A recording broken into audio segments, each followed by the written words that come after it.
Listening to the 9 to 5 Faith podcast. Hi, everyone. I'm so excited to have you today, and I'm even more excited to have my friend Cami on with me. How's it going, Cami? So good. How are you? Good. It's also a podcast, so waving might not be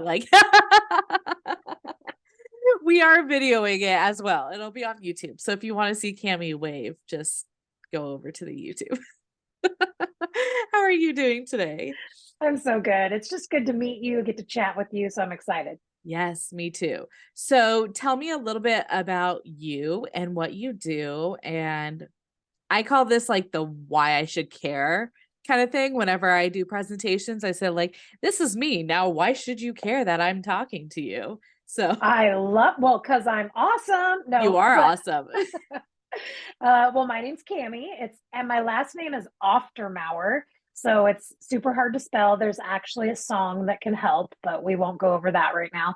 I am a mom. I am a wife.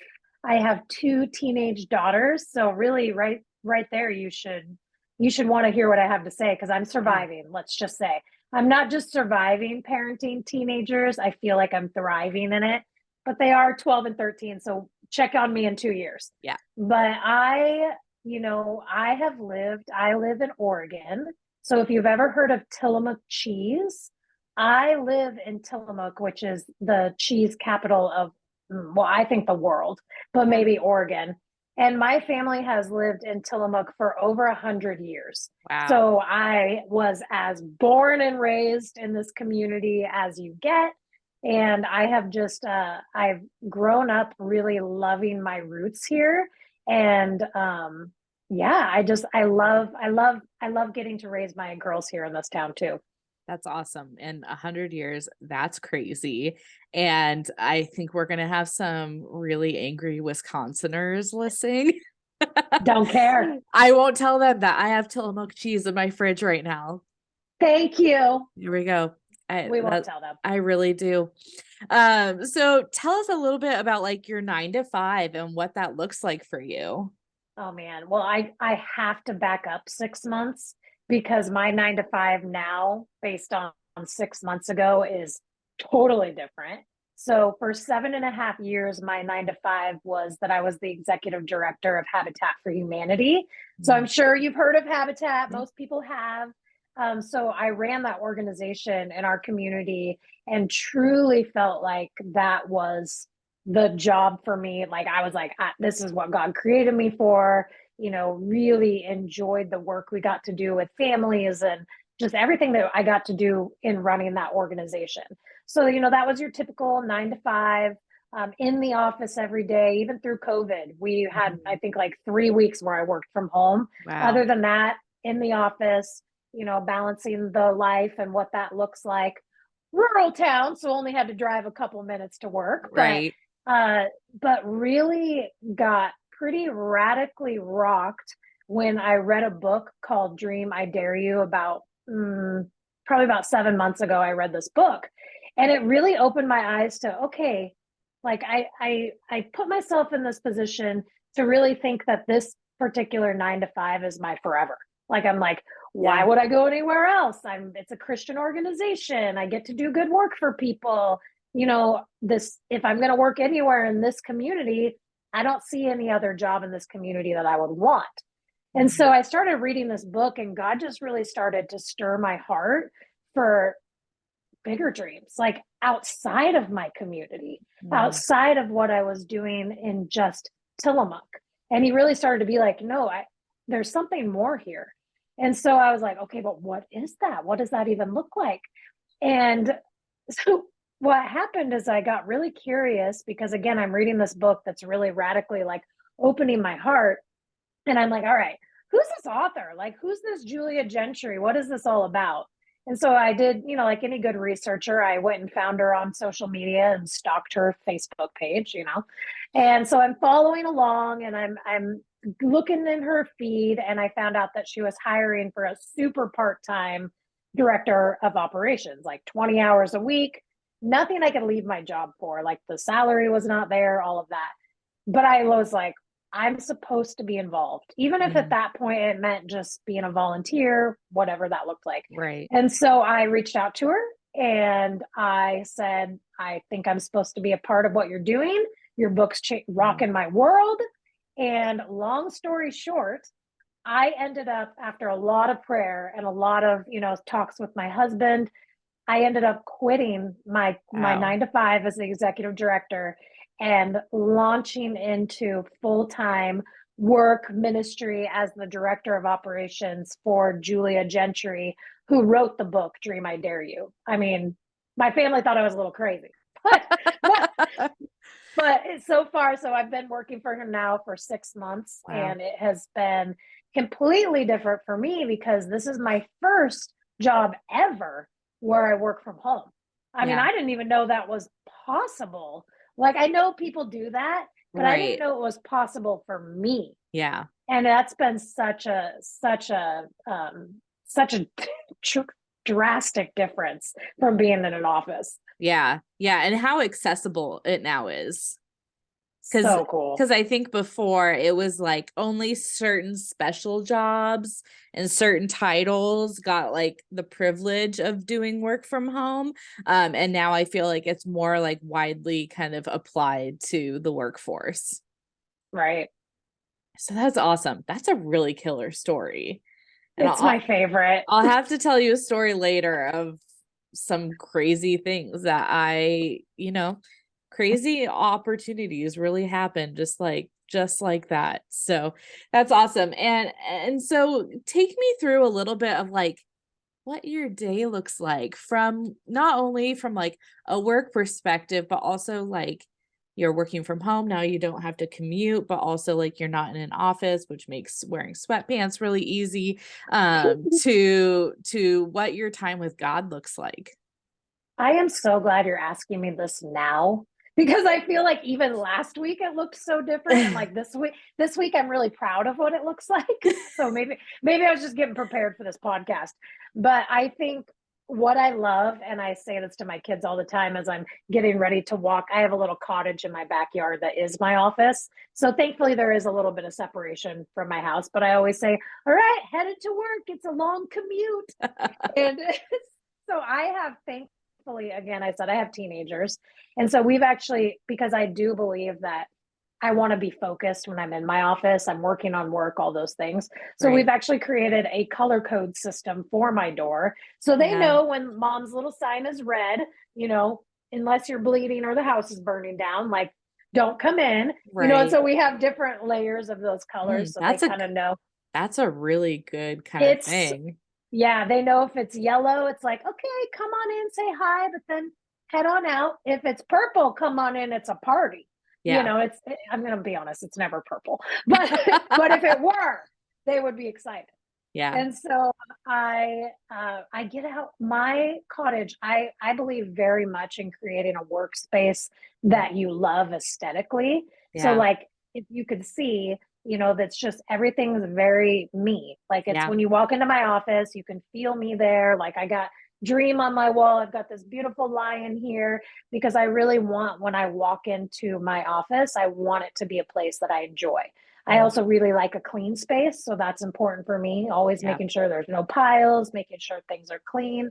And then my day starts out here. Thankfully, I get to create my own schedule. Yeah. But I start every single day at 5 a.m. And that's because I want my morning time. I want my morning time. And so what I've done, and what my schedule literally looks like right now, is I get up at 5. Again, this was not last week, so let's just say it's been 2 days. It's been 2 days, but I get up at 5, and from 5 to 6, my dog and I go for a walk. That way he gets out, I get fresh air. I listen to a podcast because I really love personal development. Mm-hmm. And so I always put in a podcast that's something that I'm working towards growing in. Right now, it's Right. helping create a speaker business for Julia. There you And go. so I'm listening to all these podcasts about how to create a speaker business. And then from 6 to 7, I have it on my calendar, like actually in my phone, but that's my Jesus time. Mm. And so again, 2 days. So we'll check on me in a Yeah. couple months to make sure it's sustainable. But I do believe in calendaring things and making sure that, hey, if I'm going to put this podcast in my calendar and show up, I better be showing up for my Jesus time in the calendar. Yeah. And so my day doesn't start until after that time. But what I've also I'm trying to create margin. And so Mhm. from that 7 to 8, that is actually my planning time. So that is me sitting down with my, I've got my planners and like my things. That is me sitting down and going, what do I want to accomplish in this day? Because Yeah. I found that when I do that, I get so much more clear and excited and focused on what it is that I'm doing. And I feel like I have a purpose in my day rather than just like, okay, what's on my agenda? What meetings am I a part of? Because meetings are one thing.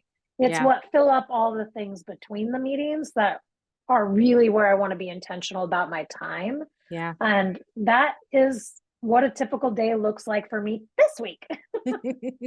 And hopefully weeks in the future. Only weeks in the future. I think that one of the things too, like my Jesus time, right? Yeah. I will be honest that before this week, that Jesus time was lacking. Yeah. And there's a lot of reasons why, but I think it's because, I've shared a little bit about like my transition. I'm in this new job for the last 6 months. I am so fulfilled in my job. I know not everybody can say that, but I can. Like, Right. I feel like I truly am exactly where God has called me to be. And like, I am so fulfilled, which is great. And that can be a dangerous place to be because I'm so fulfilled in my work that I actually don't sometimes feel like I need God to fill me up because Yeah. I'm just so like loving where I am. Yeah. And so that has been something that I didn't really notice that, it actually I watched some people around me kind of start to burn out. And it more came from a place of, I don't feel burnt out. I don't want to get there. Like, Right. I want to make sure that I'm doing the things that create a life of margin so that I am having places to rest. Yes, I can love what I do, but if I'm not going to the sustainer to be Yeah. sustained, like, it's not sustainable. And so I'm really trying to create, like, I want margin in my life because I believe that God's revelation is going to come in that margin. And when I put him first, like, he's going to redeem, even the hour that I'm giving him dedicated time in the day, he's going to redeem that tenfold by direct revelation. Yeah. One of the things is I don't want to circle the same mountain. I don't want to keep walking around the same mountain trying to figure out these lessons, right? Like, I want God to speak to my heart. If I'm not listening, it's going to be really hard to hear him. Yeah.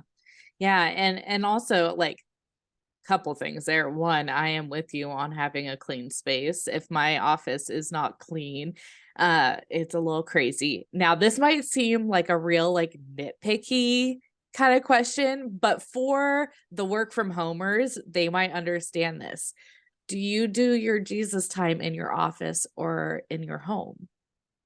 That is a really good question. I'd be curious what other people say. So Yeah. I do it in my office. Okay. And that's, yeah. And I could do it in my home. But again, when I do my Jesus time, like, everybody's still sleeping, like, they're Yeah. still out there.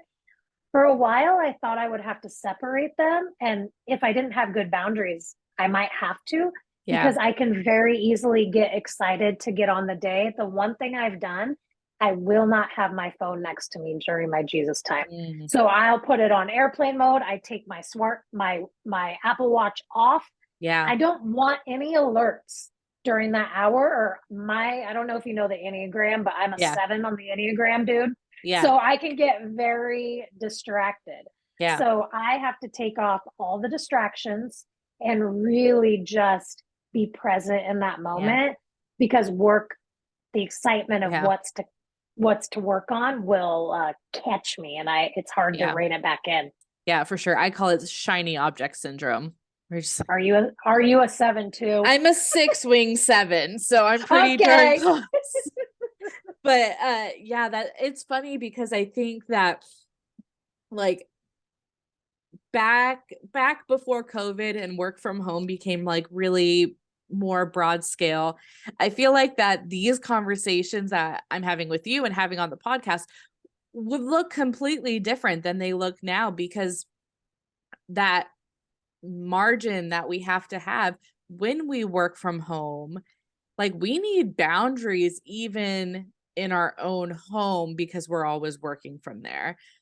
So for example, my husband, he works for himself. He's always worked from home. He always has a dedicated office space. But when we first got married, we found his work kind of bleeding out into our relationship and our regular life and everything like that. And it was just like, okay, we need to create a physical boundary. So like when you're not working, the office doors are shut.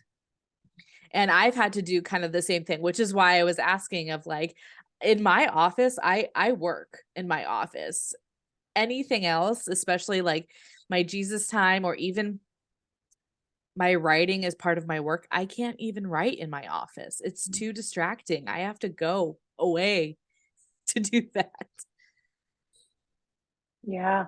Yeah. I think that's good to just kind of know what works for people or what doesn't. And I think, I mean, I had a little conviction come up because I would not say that lately until this week. I have been very good at having those boundaries, like when I leave there. Cause I was just thinking, my daughter, I was texting on my phone and she goes, Mom, you don't always need to message Julia, which is my boss. She's like, Yeah. you don't always need to be on the phone with Julia because I am on the phone with my boss a lot. We do text a lot. We're always in Right. communication.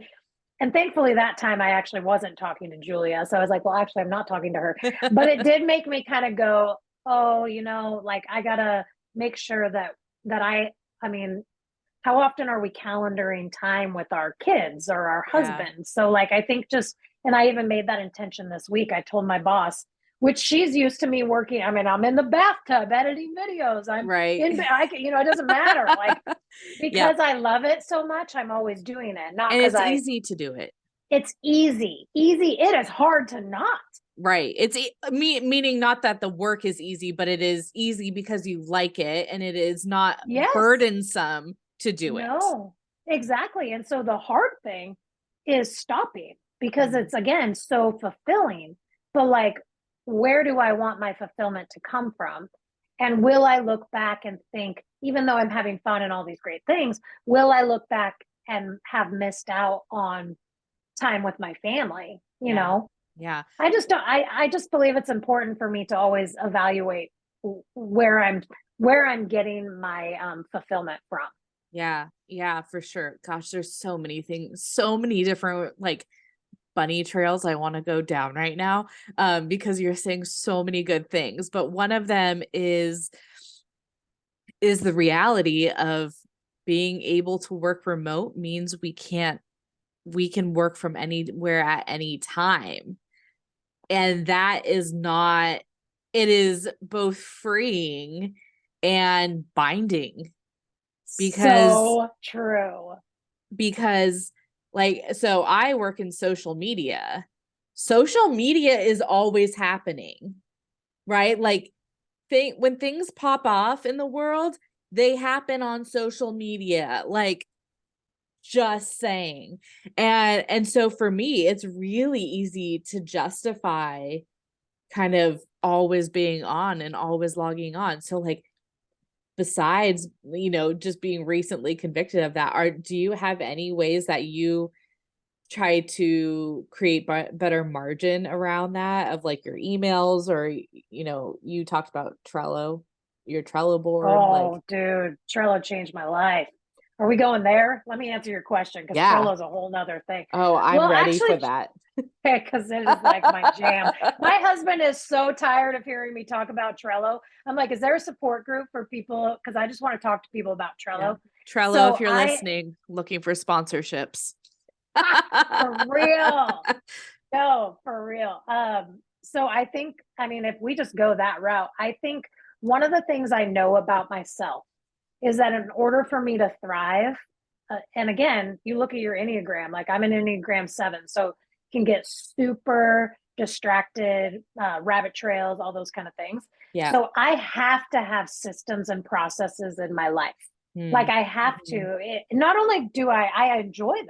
I enjoy setting up systems. I enjoy running systems. I love efficiency. And so when I got into this job, again, I come from a company where I've created the entire company, you know, like I create the atmosphere. Where I came into now, I have one boss and I'm the only employee, and she's been an entrepreneur for years. And so I came in, and I'll never forget what I said to her. I said, so I'm going to need 3 days to set us up a system, and I'm going to use Trello, which is an organizational system to basically task manage your days with your team. Right. And she's like, you're going to need how many days to do what?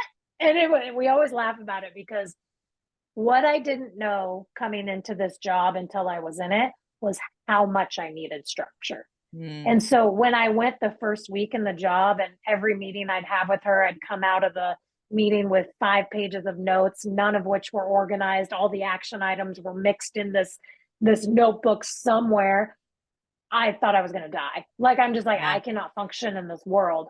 And so I had to create those systems for our company. And now we use them every single day. Like my Trello board runs my day. Yeah. And I've been able to bring our other team members now into that world. And now we're so much more productive. I believe when you set up systems and processes, it gets you to the place where you create the margin. Because the person who showed me how to use Trello, he says, yes, it's going to take you time to set this up, but the amount of time that you're going to save on the back end is tenfold. And I believe that. I've seen it in my own life. So by having these kind of structures and processes in place, it allows me to kind of create space in areas where, areas that I need to create space in. Yeah. And I think that some people might feel ashamed that they're not able to manage certain, I guess I call them temptations, but like checking your email first thing in the morning, or like, scrolling through your Slack messages in the night, or whatever it is. I call them temptations because they're for me, that's what they are. As like, people might feel shame around that as a sign of lack of willpower, but really it is just adding the systems in our life to better be efficient at the things that we really want to be efficient at. Do I need to be efficient at managing my email? No. Like, I don't. It's not my work email. It's my personal email. It's fine. It can hang out. It's okay if I have 20 emails from Wayfair. Like, right. Like, that doesn't really matter at the end of the day. But I think some people might feel like a lot of shame in kind of admitting to that, but like adding timers onto your apps. If you have an iPhone, are you an Android or iPhone user? Oh, iPhone. And I use all the time. Like if I know I have even a meeting coming up, I set my timers all day long. That way I don't have to think about those things. The number one thing I can say helps with what you're just saying for me is my phone does not live in my bedroom at night. Yeah. And it hasn't for probably a year. And that's been the smallest. I mean, that's a very small sacrifice. I still have Alexa. So I have an alarm. You do not. Oh, Alexa's talking to me now. But but I definitely that has been a huge game changer for me, because now I'm not distracted. I think sleep is important because I got a lot to do in the day. I want to have energy. And if I'm on there scrolling, I will also say, remember how this week has been a good week for me? Yes. I will say that a couple days ago, I took Facebook, because I don't use other social media. It's mostly Facebook. I took Facebook off my phone. Yes, I can still get on it on my computer if I want, because I'm not going to sit there and scroll. Yeah. But that has been man, that's been freeing. Sometimes to Mhm. just take that space and say, Yeah. but I never felt like I could do that. Like in my jobs, I'm like, but I need it for my job. Right. And I know you feel me, girl. Yeah. But like, does it need to be on our phone? Could it just be on the computer? Like, I Right. think those small tweaks have allowed me to say, okay. And a lot of the time, we're just bored. So, like, Yeah. if we're Oh, yeah. bored, like I'm eating because I'm bored, I'm, scrolling Facebook because I'm bored. It's a lot of the time we're just not like, we're just bored. So Yeah. then, really asking myself, like, okay, I'm bored. What else could I do here to make it so that it's Mhm. not just productive, but fulfilling? Because Yeah. we know those things don't fill us. Like food's Mhm. not going to fill me. Facebook, social media is not going to fill me. Okay, so what is it that would fill me? Time with Mm. the Lord, getting some fresh air outside, Yeah. doing something creative. I think Yeah. we need to get back to creating. Yeah. Oh gosh, yes, for sure. And what I was saying about the timers, I don't know if you know this, but on each app you can set a time limit. So like if you're like I only want to spend 30 minutes a day on any of my social apps, you can set it and it'll like shut down the app. Like it'll ask you to like, are you sure you want to? Like when Netflix judges you and is like, are you still watching? Your apps will be like, are you sure you want to? Um, and you can do that. And here's a like a fun, I mean, it's fun for me and my organizational brain. But if you want to, how many times like have you opened your phone just kind of like on autopilot and just like clicked on your social media apps?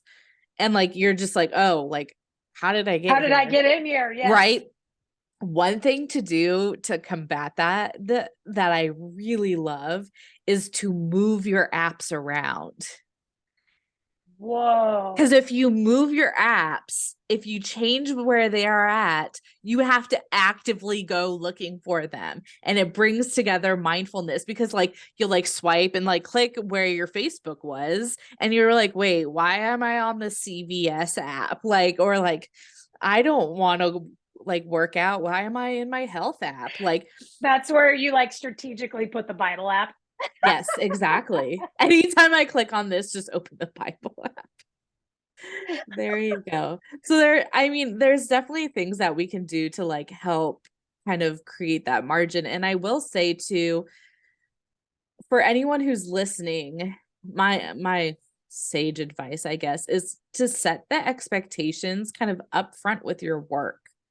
If your work is requiring you to use your personal cell phone, negotiate, a cell phone stipend.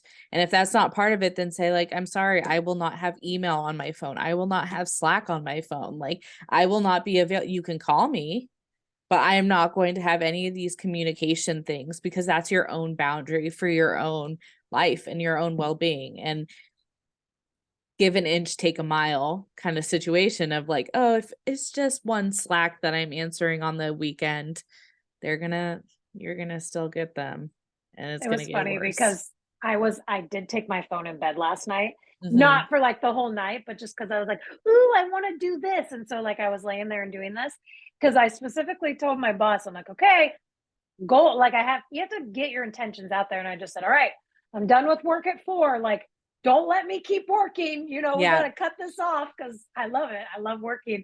And I checked my email and I responded to an email to her at like Yeah. 9:30.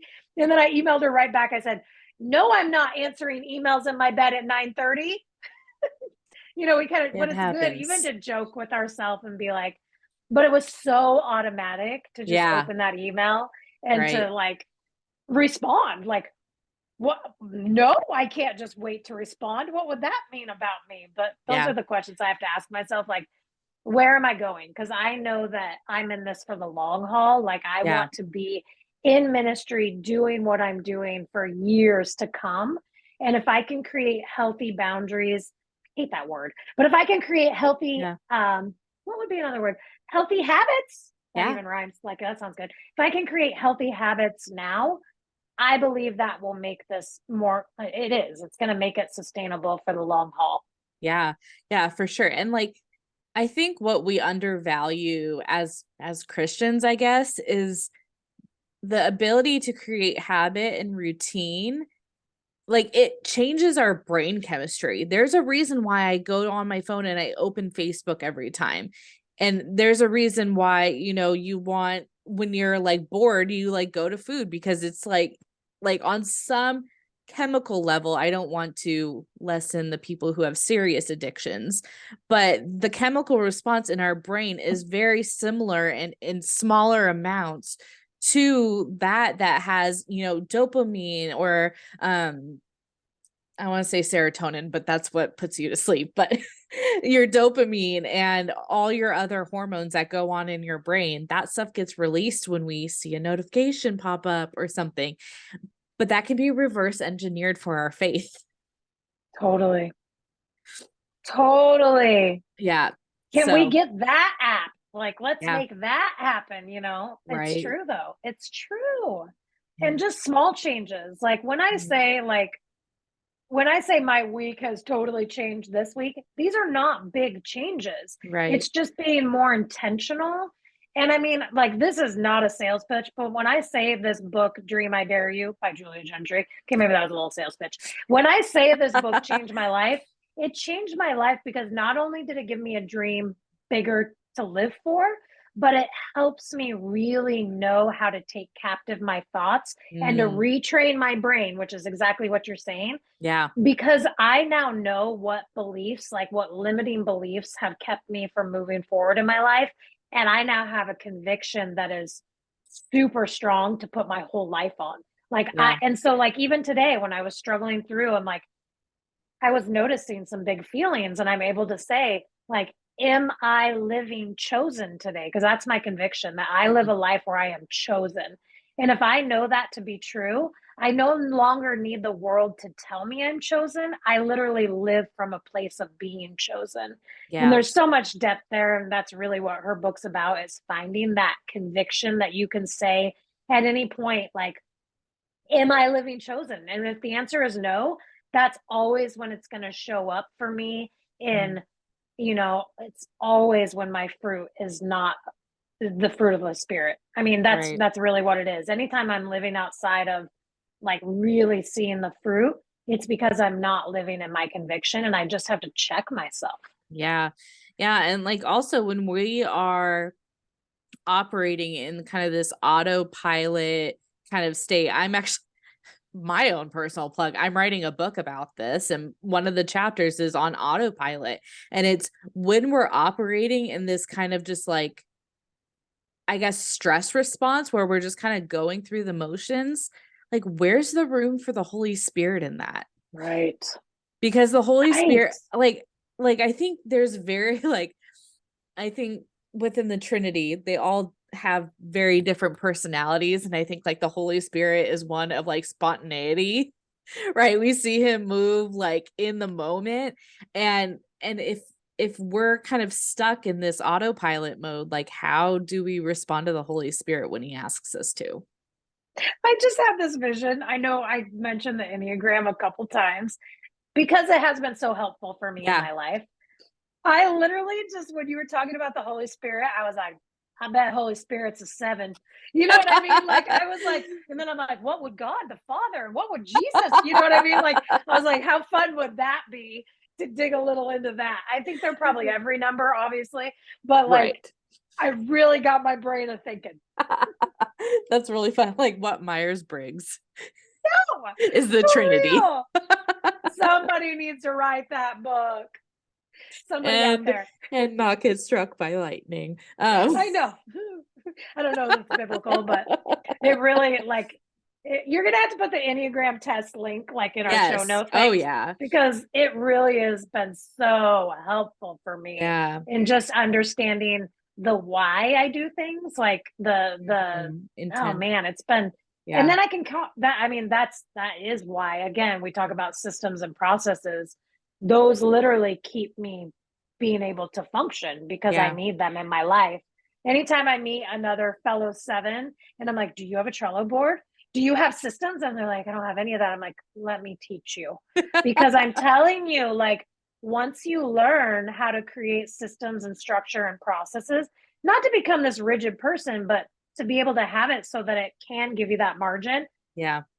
it changes the game. I don't want to Yeah. hold anything up here in my head. Mm. I want to have it so that it's out somewhere. And then when I'm off, doing my things, paddleboarding, riding my motorcycle, like adventuring, I don't want to have to think about Monday and what I have to be doing. I shouldn't have to. There should Right. be a system set up so that the things that I'm working on are already there and they're just waiting for me. Yeah, yeah, for sure. Gosh. And it's funny, like little tangent about the Enneagram. I love it. Only and mostly because it has felt the most true to me. I've done a lot of like the Myers-Briggs, Strengths Finder, and I think they all have their place and all kind of do their own thing. What I like about Enneagram is it felt most accurate of like, okay, this is the root of how I'm acting out of. This is my core fear. This is my core intention. And this is what I act out of. Funny side story. When I was in high school, senior year, they made us take a personality like job test. Really long test, let me tell you, like an hour long. And you got called out of class to go take it, and I went and took it, and then I like got to the end of the test and it was like, we're sorry, your personality does not match anything in our databases. And I was like, okay. So then I just like went about my life, and then I come back, well, then I get called back into the office and they're like, you need to take the test. I'm like, okay. I tried. I broke the test. I tried to take this test and it didn't work. They're like, no, just take it again. I'm like, okay, like, sure. So I took it again, got the same exact results.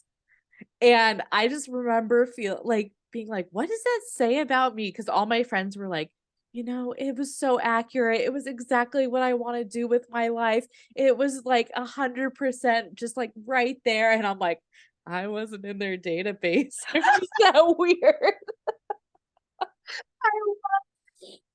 So all that to say, I'm glad Enneagram has a number for me. But so have you discovered, like in that, have you discovered why yet? Like now that you're like, what?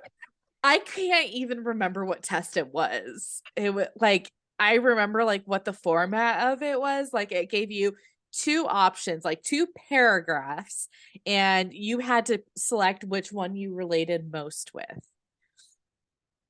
Wow, that's And fascinating. that was it. And and I'm like, getting it one time, it was like, oh, okay. Getting it two times in a row, I was like, okay, like, I guess I really am weird multiple times over. Wow.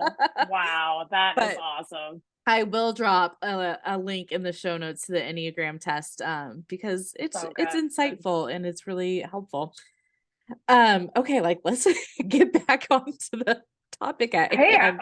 I mean, I this is love it going to be though. productivity / Trello board and Enneagram. Yeah. I even wrote down the name of this episode as we were talking. So, it's going to be all good. Because I was like, yeah, Trello, Enneagram, all the good stuff. So tell me a little bit about what like your faith extracurriculars look like. So you wake up in the morning, you have your Jesus time all set aside, you have your boundaries. What else do you do? What else goes on in the life of Cami? Wow, what a good question. So I am really involved in our church. We started going to a new church to us about, I think it's been about 3 years now. Mm. And we have always been, my husband and I have, for the past 10 years, have been in some type of leadership role in our church, whether that was, on the worship team, leading Bible studies. And so when we came to our new church about 3 years ago, I remember just being like, I'm not going to do anything. I'm just going to show up on a Sunday and I'm just going to, do that. Well, that didn't last long because that's not who God created me to be. Right. And I, again, back to reading Julia's book, while I was reading that, it started to bring up, I had remembered that there was a ministry called Embrace Grace, which is a ministry for unmarried moms and unexpected pregnancies. Yeah. And I was like, while I was reading her book, I was like, oh, I forgot about that. Like, I wanted to start a group because it's a nonprofit, but then you start groups in your own church. Right. And I remember calling my pastor and being like, hey, so I think I figured out how I want to be involved. Like, because my pastor is really good about bringing people into their calling. And so he had asked me, like, how do you want to be involved? And I was like, well, I don't really know yet. I've done the worship team thing. I've done this thing. I don't know how I want to be involved. So I remember when, that dream was kind of awakened in me again. I reached out to him and I said, I think I'm supposed to start this group. And he was just like, great, let's do it. And so that was about a year ago. And we ended up launching about a month after that, a month after I talked to him. We launched the first ever in our community Embrace Grace group specific to single and pregnant moms. And so that when you live in a rural community, you don't have a lot of resources. We don't even have a pregnancy center. We don't have a lot of resources that you find in bigger towns. So this has been a really important program. And what's really exciting is now we're, a couple years later, and we've been able to take girls through this group and host really amazing baby showers. And I actually have been able to hand off the baton to my co-leader who called me. This was a couple weeks ago. She called me and she said, Cami, I think I'm ready to take over leadership, which when we first started, she's like, please don't ever make me lead.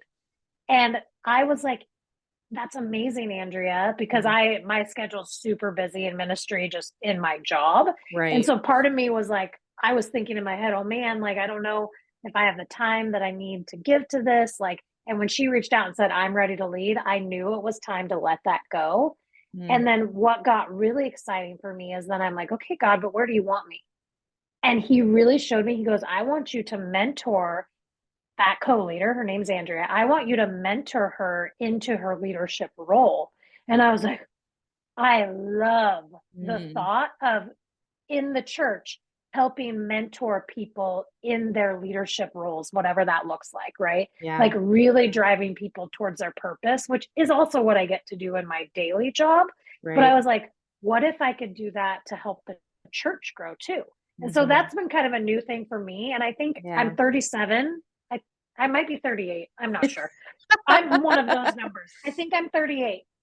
And I don't know if I ever considered myself like, I didn't realize that like I can mentor people now. It's not like you have to be old, but it's you always kind of think like, oh, the older ladies are like mentoring. So I've never, I think it's the first time that I've gotten to the place I'm like, wait, no, I can start mentoring people. Like I can start pouring into people, but for me, I'm not interested in just leading a Bible study or, that kind of thing. Like I'm interested in creating, different kind of opportunities. So for example, I love to adventure. Like I am an adventurer. It goes with my Enneagram 7. We're literally called the adventurer. And so I kayak, paddleboard, motorcycle, like I love all those things. And so I started a women's adventure club in my community, and it started as a small group through my church. And so I'd get like women signed up, and once a month we go and we adventure. We go hiking, we go kayaking, we went skydiving. That was pretty fun. Yeah, that was fun. I got 8 ladies came. That was amazing. Wow.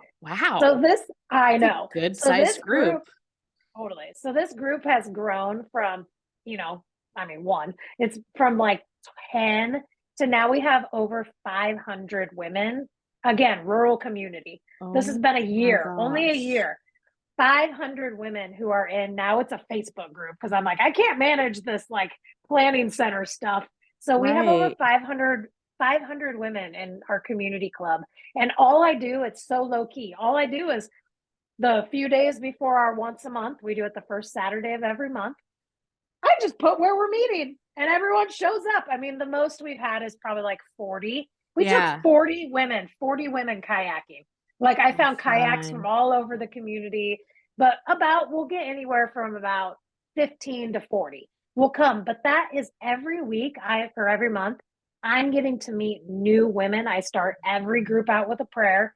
Like I just Yeah. say prayer for safety, you know, but like Yeah. prayer. And it's really, I say, we are here to build community. We are here to get to know each other. We are here to be in God's creation. And we do a name game every time. So we're learning people's names. And as easy as it is, because it's really not hard, like I literally post something on Facebook and we all show up. The amount of ladies that afterwards are like, thank you so much for doing this. Like people are hungry for Mm, community. And yeah. sometimes Oh it gosh. really Yeah. is just as easy as saying, what am I already doing that I can bring people along? Mm, And yeah. it's been so cool. Yeah. That's awesome. And one thing, one of the ministry leaders who I've been involved with in the past, he just said, he said, you always have to eat. So why not bring people along with you to eat? And so, like, to what you're saying, you're already going kayaking, you're already going on hikes, you're already going skydiving, maybe. Might as well bring people along with that and create that community. I love it. And I actually, it's funny that you brought up the food thing. I don't enjoy having meals together. I mean, that might be really weird, but I actually No. would much rather be outside, Yeah. like experiencing like an opportunity. Like if honestly, like if I were to hang out with friends, I would rather us always be doing something. Yeah. Like it's harder for me. Like you, if I have the choice between like sitting across the table from you in a coffee shop or Mhm. just being outside on a walk or whatever, I'm always going to choose the outside. And it's just, it's cool to be able to kind of meet people in like a more low key. I remember when I was with Habitat, especially during like COVID time, Yeah. I was like, hey, let's get, like, we don't need to be in the office. Let's go jump on the kayaks. I had so many meetings with people just on the kayaks. And like, Mm. that is how I want to live life. Yeah. Yeah, absolutely. And I think just like, I think there's something to say too about like, I feel like our world and our culture is so highly curated. I think there's something to be said to what comes easy and what comes naturally, and just incorporating that into a wider audience and into more people, and then bringing God along with it. Well, I started thinking, and it's funny because this has just been 2 days ago, because I literally work from home now, right? Like, so my kitchen table is right there. I could very easily open up to, you know, once a week where on the lunch hour, you know, or like 12 to noon, Mhm. like bring your sack lunch, come over, let's do some dream storming. Let's just really make this time about like what are you passionate about? What are your goals? Like where are you headed? What's God really put in your life? Because I want those conversations and friendships, but I'm Mhm. like, how easy for me to just throw it up on Facebook, create an event, you know, put it Yeah. as a small group. Like it takes no effort from me except for to just say, okay, I'll show up. I Yeah. mean, even if it's just me that shows up. Yeah. I think I used to have a lot of fear Mhm. around starting something and nobody showing up. And that Yeah. was based on the limiting beliefs that I was living in. And Mhm. now it's really like, God, if this is your plan, it is going to work. I truly believe that. If it's Yeah. God's plan, like you were telling me before we started this, like if Yeah. it's God's plan, it will work. The Yeah. timing may not be ours, but I believe if He's created me to create community, then He's going to bring that community to me. Yeah, for sure. And you're convicting me right now because so I just moved into this new community and there's maybe 50 people in here already. Very, very small community. And not all the houses are filled yet. They're still getting filled. And we have this like community space where there's fire pits and like a gazebo and a water fountain, and it's really nice. And I've wanted to do like weekly get together and just like say, hey, I'm going to be in the community space with a bottle of wine. Anyone want to join? Bring your own glass. Like that kind of thing. That's something that I've been wanting to do. And like you're convicting me of like, just do it. Right. And think how, I mean, and that's going to, maybe we both need to check in on each other with this because again, not hard. Like Yeah, you no. literally put it on your calendar, buy the bottle of wine, show up, and Yeah. then let God do the rest. And I think that's what I've loved about Adventure Club. It does not feel heavy at all. Like I look forward to it and I leave every single week just going like, oh man, that was good. Like this is what it's all about, like Yeah. connecting with people. And I think just God is so good to open us up, like to open us up to really have the opportunity to say yes. And when he tells us to move, that we are obedient in that. Yeah. Okay, sounds like wine clubs happen in your Guess it community. if it weren't storming out right now, I would say like let's do it Friday, but we are currently storming.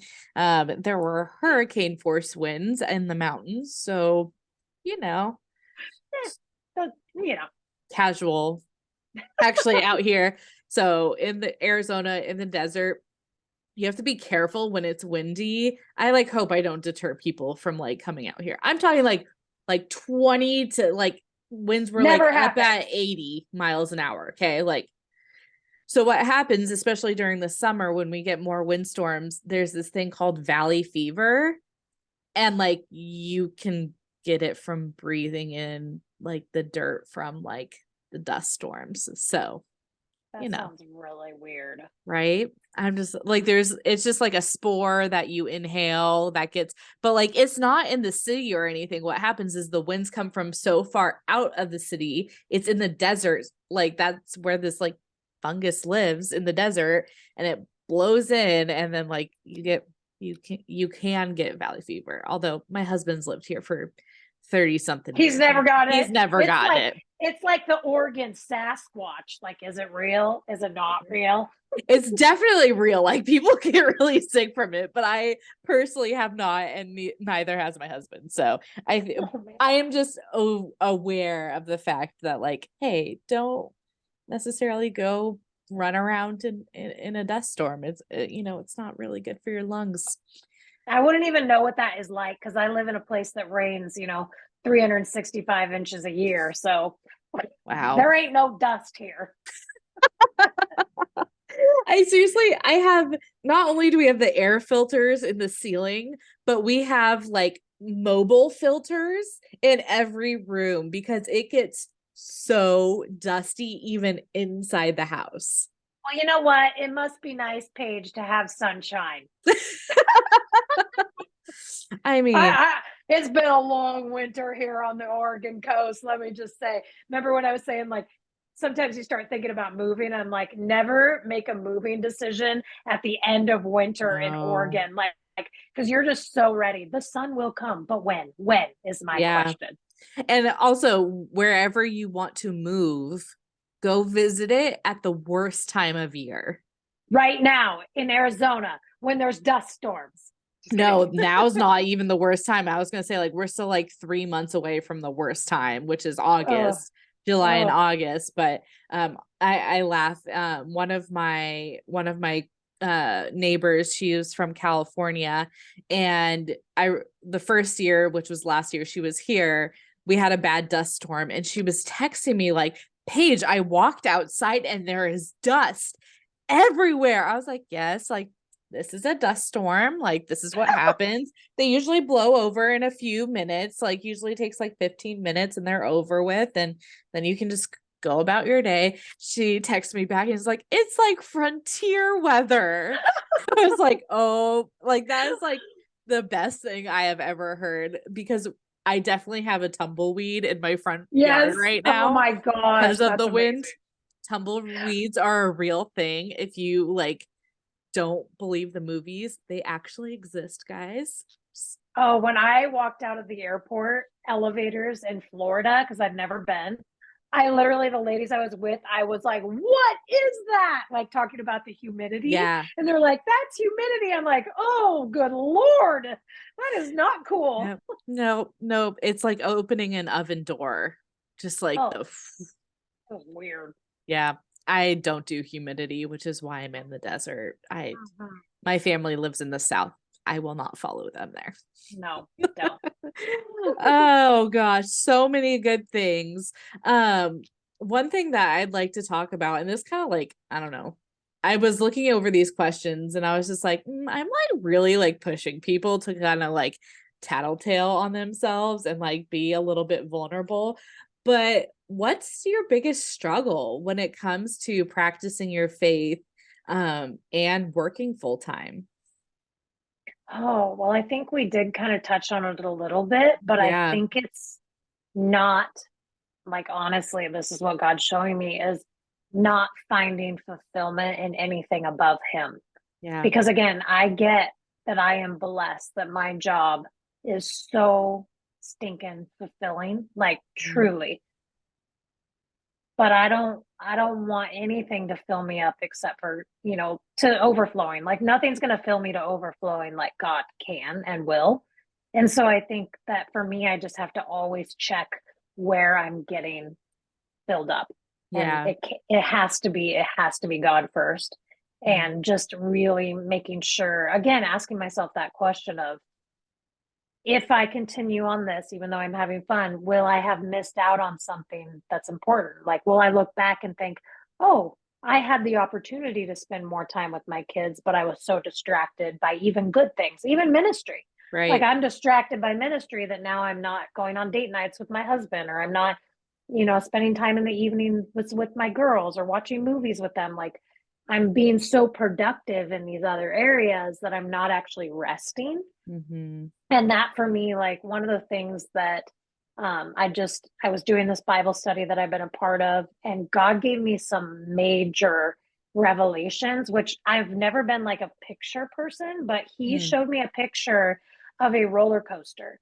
And I was like, what is this? Like this big roller coaster. And I grabbed my journal and I have no desire to write a book, but if I did, I just wrote my first chapter. Like Right. it was like 10 pages. And it was all this word picture about how the way that I ride a roller coaster is the way that I actually approach my entire life. Mm. So, but the part that really struck me, because right, I'm on the roller coaster and like all this enthusiasm and all these word pictures, but it was what I do when I get off the roller coaster. And that's that I get off the roller coaster after I've basically rode it 100 times. Mm-hmm. And all of a sudden I look around and I'm exhausted because I haven't eaten. I haven't drinking any water. I Mm. haven't taken care of my body. Like I've just been go, go, go. But the saddest thing was when I looked around at my family or the people around me, this was the first time that I even noticed that they're like, Mom, we're exhausted. You haven't fed us. You haven't, Mm. like we're just because nobody could keep up at my pace. And I kept Right. pushing and pushing and pushing. And that's when I went, oh, like I have to actually get off the roller coaster. And the roller coaster isn't always bad, but I have to get off the roller coaster, and actually while I'm on it, I need to look around and evaluate the Yeah. people around me. Is my drive, where are they at? Like Yeah. where are they at? And also for me, because again, I got off the roller coaster and now I'm like, I haven't eaten, I'm thirsty, I gotta pee, like all the Yeah. things that I haven't taken care of because I've been so in it. And that just really made me go, God, I want to do a better job of resting in you Mm. so that when I'm on the roller coaster, it's sustainable. Because Yeah. I want to know that I'm stewarding well this season that He's given me of health. Like I'm healthy. I have a lot of great things going on in my life, but I want to keep those things and I don't want to run things into the ground and I don't want to run those around me, into the ground either. And I have to watch out for that. Yeah, absolutely. I think also when you're saying only getting your fulfillment from God, and one thing that I've been just thinking of over the past few months and the past year, especially being like so ingrained in like the corporate world, is also like getting your identity from God and God alone. Because as you work, it's really easy to say, I'm Cami and I'm the director of operations, right? Like you ask someone like, oh, like, who are you? What do you do? And it's, I do this for work and that's who I am. And, and really it's like, no, I'm like a daughter of the King. Like I am a follower of Christ. And Yeah, that's I where my struggled identity should be in. the switch from the executive director of Habitat in my own community, Yeah. right? Where you are a leader in your community. That when I was getting ready to transition out of that role into the role that I'm in now, that was a huge, because my identity was like, I was Cami, the executive director of Habitat. And I knew that when I went to this job, nobody's going to know my name. I'm now working on a global scale. When I call, nobody's like, oh, it's Cami Aufdermauer. Like in a small town, everybody knows you. So Yeah. I knew, like, going over to this job, that I was going to wrestle, and it was almost like letting go of work, just kind of what you're saying, like that identity in who you are, or, and I think even living in a small town, it's very easy to just think that's how it is everywhere, but it's not. Like, Right. I Right. have to go out, and now I have to introduce myself, and it's kind of this whole different thing. And that was a big shift for me, and one that I'm really thankful I went through, because I Yeah. don't believe that I identify myself like I think more just, I know God's using me in ministry in ways that he's called me to and gifted me to, but I don't see myself in this job making it my identity. It Right. takes up a lot of my time, and Yeah. there's all that balance there, but I would say that was a very stark transition from one job to the next. Yeah. Yeah. And I think it's seen a lot. I mean, I can't really speak for more like blue collar jobs, but definitely in like corporate kind of white collar jobs, it's always about what's your next step? What are you going to do next? How are you going to up level? How I remember I was at a job and they're like, "Oh, what's your growth plan?" And I'm like, "Pay my bills and have kids one day." Like my growth plan and what I wanted for myself was not associated with my job. I'm going to do my job with excellence and I'm going to do it well, and whatever happens after that, cool, that's up to God. But like Yeah. my soul, I guess, like meditation when it comes to my future is not about my job and what I do. Yeah. No, I can't relate to that, because mine was. Like, Yeah. it definitely was, especially at Habitat. Like, and again, I was the director. So, I mean, there Yeah. was no position above mine.